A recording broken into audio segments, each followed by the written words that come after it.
So, OFW loan. So guys, mag-iingat po tayo, OFW loan online. Ngayon po, nagbo-boast po sila sa Facebook or sa TikTok, kahit saang platform, nakaboast po sila at gumagamit po sila ng mga influencer.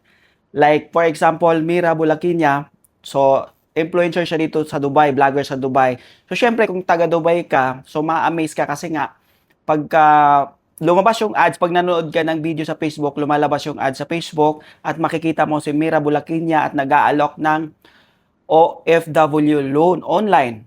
So, syempre, iniisip mo legit. So, ang dami pong nai-scam guys, so mag-ingat po tayo. So, ang scenario, ganito po yung gagawin nila. Syempre, kung mag-i-inquiry ka, magbe-verify ka, so pasasubmitin ka nila ng mga requirements, and then, pag nasubmit mo na yung mga requirements, magbi-video call sila, pero ikaw lang yung nakikita, hindi sila nagpapakita. Then, after 24 hours, sasabihin nila na na-approve ang inyong loan, and then, dadalhin ka nila sa GC. So, syempre, bibigyan ka nila ng account, at magsa-sign up ka doon, doon mo malalaman na na-approve yung loan mo. Then, gagamit po sila ng mga group chat like Telegram or Signal. Yes, yan po yung ginagamit nila. Then, after nun, pag nandun na kayo sa group chat, so 5 po kayo doon sa group chat na iyon. And then, doon sa group chat na iyon, so 5 kayo kasama yung admin. So, nandun din po yung mga kasabwat. So, syempre, maiinganyo ka rin na kumuha ng loan kasi nga, up to, pwede kang mag-loan ng 500,000 or 2 million, 5 million, depende po sa, syempre kung malaki yung iloloan mo, malaki din yung babayaran. So, ganun po sa kanila, mayroong processing fee. So, guys, when it comes to loan, pag maglo-loan po tayo, lalo na ang loan is mayroong processing fee, mayroon tayong babayaran. So, mag-iingat po tayo kasi yan po ay scam. So, it means, pag nakapagbayad po kayo ng processing fee, let's say 50,000, then after dyan, maglalaho na lang sila bigla. Then doon po sa group chat na po na iyon, 5 po kayo, let's say example, 5 po kayo doon sa group chat. Okay, so yung iba nagsisend na pangbayad nila sa bills, pangbayad sa pampagawa ng bahay. So ganun po yung scenario doon. So magsisend sila ng ano at kailangan nila. Tapos yung mga kasabwat guys, kunwari, maghuhulog sila ng pera, nandiyon ang transaction of receipt, pero yung mga transaction of receipt na in-screenshot nila ay gawa po yun ng AI. So, syempre, ikaw ma-amaze ka rin kasi nga, nakita mo, nagbayad sila, tapos na-approve yung kanilang loan.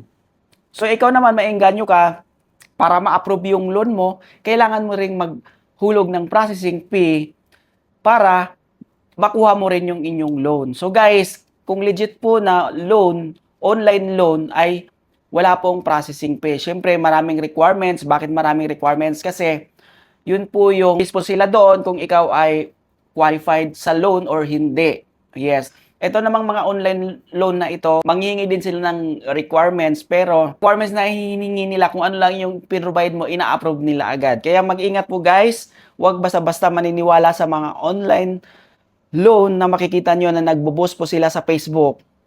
'Di ba? Usually nanonood tayo sa Facebook, bigla na lang lalabas.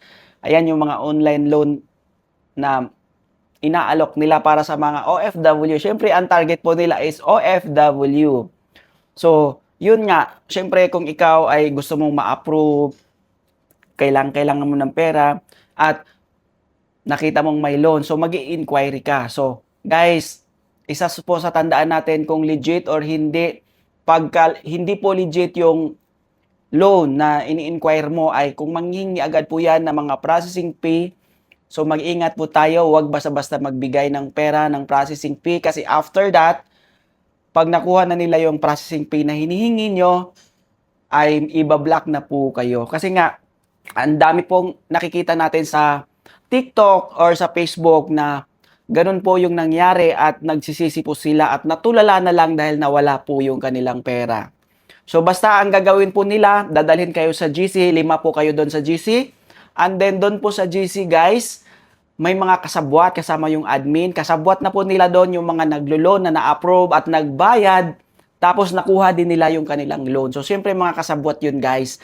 At ikaw naman dahil nainganyo ka at gusto mo ring ma-approve, so magbabayad ka rin. So mag-ingat po tayo guys. This is a friendly reminder lang po sa mga kapwa ko OFW.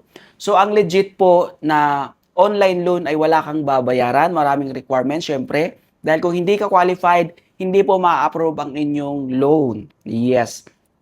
Huwag basta-basta maniniwala, lalong-lalo na sa humihingi ng processing fee, 50,000, 25,000, 30,000.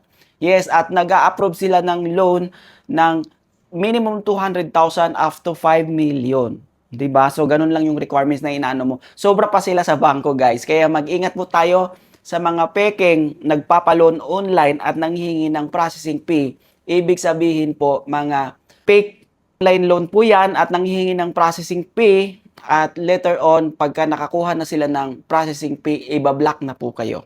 So guys, sa mga kapwa ko OFW, sana po may natutunan kayo sa video na ito. Huwag basta-basta maniniwala para hindi po tayo maloko. So guys, kung nagustuhan nyo ang video ko na ito, huwag kalimutang mag-follow, like, and share. Maraming salamat po and have a nice day. So, bye-bye po. Paalam!